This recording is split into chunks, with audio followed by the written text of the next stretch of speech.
So, expanding upon just the basic design space, there are several integrations embedded within Fusion that allow you to very quickly jump between one practice or one aspect of a design to the next. So, in this case, I have my design tools, but I can just as easily swap this from design to simulation to manufacturing to generating renderings and so on. And there's about, I think there's 8 or 9 of these total now. So at any time, I can swap between tasks without having to switch files.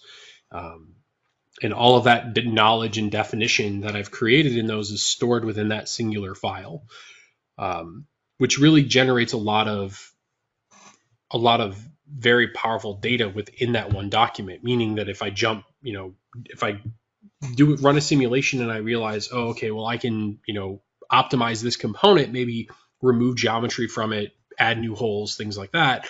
I can jump right back into simulation, remesh, resolve, reevaluate, jump right into manufacturing. The manufacturing data is all there, and then rerun the operations, or regenerate the operations, re-output new G code. And I don't have to switch files at all. I just simply switch which step in the workflow I'm working in. And that aspect of the software is extremely beneficial, especially for new designers, right? I don't want to have to learn several software in order to work, right? I don't want to have to learn SolidWorks and then Mastercam and then Abacus, right? I have all of it at my fingertips at one time. And I don't have to have, 3 or 4 software installed and then a week's worth of training or several weeks worth of training to each one of them learned and the UIs understood. So kind of taking a look at these, a couple of the 2 common integrations for day-to-day usage. The manufacturing side, generating setups and using existing machines. Has a tool library of hundreds of tools in it. You can also create your own, obviously. Once you have all of those, the tool and machine libraries built up, you then specify your setup, specify your tooling operations on your components, verify that everything's functional using the simulation tools within manufacturing, and then output NC files with a post library of already defined posts that are all free and accessible and editable.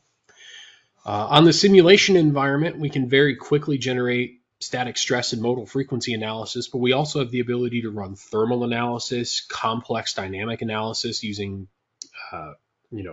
things like impact scenarios. We also have a couple of manufacturing focused simulations in the tool as well, as far as being able to very quickly run injection molding simulations to, define the material in focus, and then look at potential shrinkage of the component based on the cooling of injection mold designs. And it will help give you design advice at that point to say these areas are going to have weld lines, these are going to have areas of non-optimal expansion or non-optimal shrinkage based on the thickness or size of the component. And I can, again, just like I mentioned, right, all of these are just integrations into the actual file themselves. So I can very quickly jump back to the design aspect, make those adjustments, jump back into each one of these spaces or these integrations and rerun them and retest them without having to save, export, open up new files, reprocess everything. It's all in the one environment.